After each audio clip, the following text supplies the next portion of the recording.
కృష్ణానదీ జలాల వాటా సాధనకై టీజీఎస్ రాష్ట్ర కార్యాలయంలో ఆ పార్టీ చీఫ్ ప్రో కోదండరాం జలదీక్ష చేపట్టారు. కృష్ణానదీ జలాల్లో తెలంగాణ వాటా తేల్చాలని డిమాండ్ చేశారు.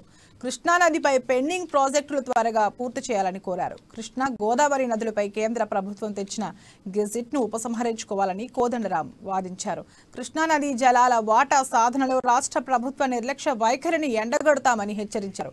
కృష్ణా పరివాహక ప్రాంతాల్లో టీజీఎస్ యాత్ర నిర్వహించి వివిధ నిరసన కార్యక్రమాలు చేశామని కోదండరాం చెప్పారు.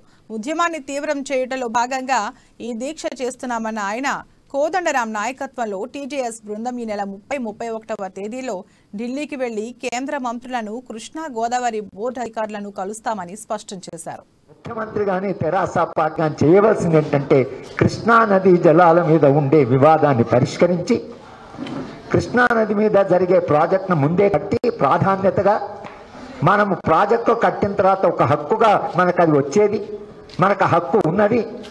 అది కాకుండా పాలమూరు రంగారెడ్డి ప్రాజెక్టు ప్రారంభించి దీని ఇక్కడ ఆపేసి కాళేశ్వరం పోయాడు. కాళేశ్వరం ఎందుకు పోయినట్లని మనం అడుగుతున్నాం. ఆ నీళ్ళు ఎప్పుడైనా మనవే, కాళేశ్వరం ఎప్పుడైనా కట్టుకోవచ్చు. గోదావరి నది మీద అంత కాన్ఫ్లిక్ట్ లేదు. కానీ ఇక్కడ నీళ్లు రావాల్సిన చోట అప్పుడు నీళ్లు నిధులు అంటే నీళ్ళంటే కృష్ణానది నీళ్ళే ఒక రకంగా. మీరు కృష్ణానది నీళ్లను మనకు వాటా తీసుకొని మన ప్రాజెక్టు మనం